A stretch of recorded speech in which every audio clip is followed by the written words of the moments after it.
नमस्कार साथियों, आपका अपने YouTube चैनल पर बहुत बहुत स्वागत है।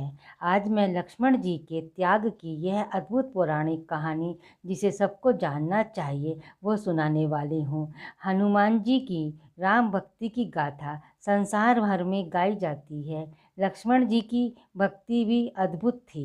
लक्ष्मण जी की कथा के बिना श्री राम कथा पूर्ण नहीं है।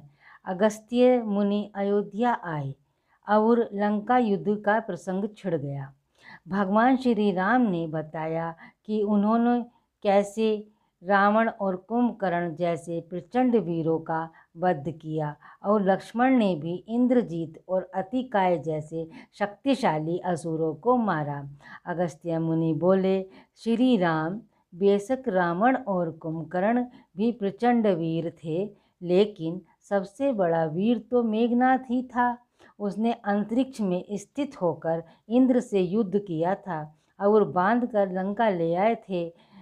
ब्रह्मा ने इंद्रजीत से दान के रूप में इंद्र को मांगा, तब इंद्र मुक्त हुए थे।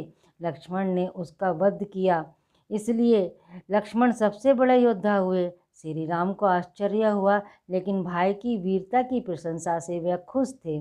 फिर भी उनके मन में जिज्ञासा पैदा हुई कि आखिर अगस्त्य मुनि ऐसा क्यों कह रहे हैं कि इंद्रजीत का वध रावण से ज़्यादा मुश्किल था। अगस्त्य मुनि ने कहा, प्रभु, इंद्रजीत को वरदान था कि उसका वध वही कर सकता है जो 12 वर्षों तक न सोया हो, जिसने 12 साल तक किसी स्त्री का मुख न देखा हो और 12 साल तक भोजन ना किया हो। श्री राम बोले, परंतु मैं वनवास काल 12 वर्षों तक नियमित रूप से लक्ष्मण के हिस्से का फल फूल देता रहा। मैं सीता के साथ एक कुटी में रहता था और बगल की कुटी में लक्ष्मण थे। फिर सीता का मुख भी न देखा हो और 12 वर्षों तक सोए न हो, ऐसा कैसे संभव है? अगस्त्य मुनि ने कहा, क्यों न लक्ष्मण जी से ही पूछा जाए। लक्ष्मण जी आए। प्रभु ने कहा कि आपसे जो पूछा जाए सच सच कहिएगा लक्ष्मण जी। प्रभु जी ने पूछा, हम तीनों 14 वर्ष तक साथ रहे, फिर तुमने सीता का मुख कैसे नहीं देखा? फल दिए गए, फिर भी अनाहारी कैसे रहे और 14 साल तक सोए नहीं, ये कैसे हुआ? लक्ष्मण जी ने का बताया, भैया, हम भाभी को तलाशते ऋष्यमुख पर्वत पर गए तो सुग्रीव ने हमें उनके आभूषण दिखाकर पहचानने को कहा। आपको स्मरण होगा कि मैं तो सिवाय उनके पैरों के नूपुर के कोई आभूषण पहचान नहीं पाया था, क्योंकि मैंने कभी भी उनके चरणों के ऊपर देखा ही नहीं था। 14 वर्ष नहीं सोने के बारे में सुनिए। आप और माता एक कुटिया में सोते थे। मैं रात भर बाहर धनुष पर बाण चढ़ाए पहरेदारी में खड़ा रहता था।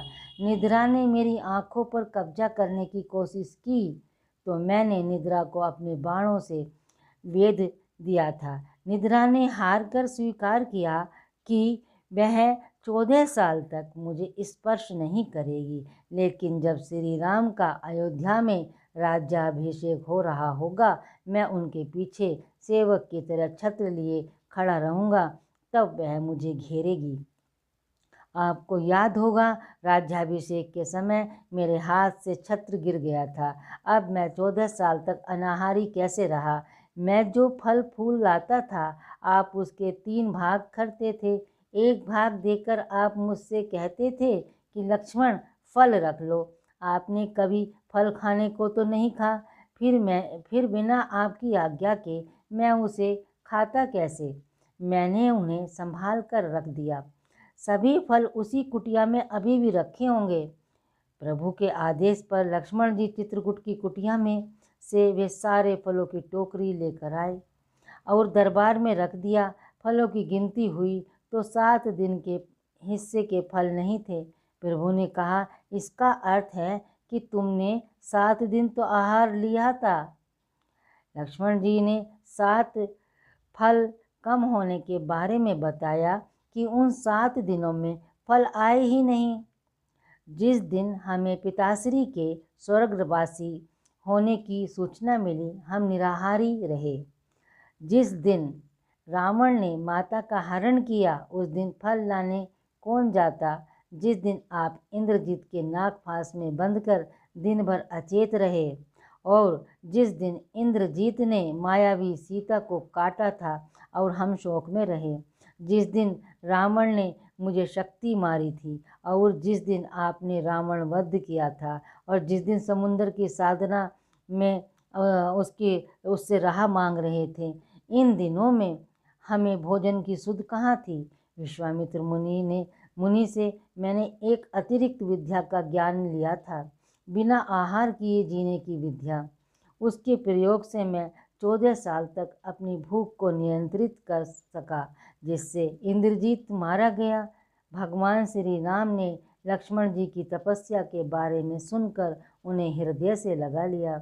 इस कहानी में किसी भी जानकारी और विश्वसनीयता की कोई गारंटी नहीं है। ये जानकारी मान्यताओं, धार्मिक, पौराणिक लोक कथाओं के माध्यम से दी गई है। इसका उद्देश्य केवल आपको धार्मिक ज्ञान या पौराणिक कथा सुनाना है।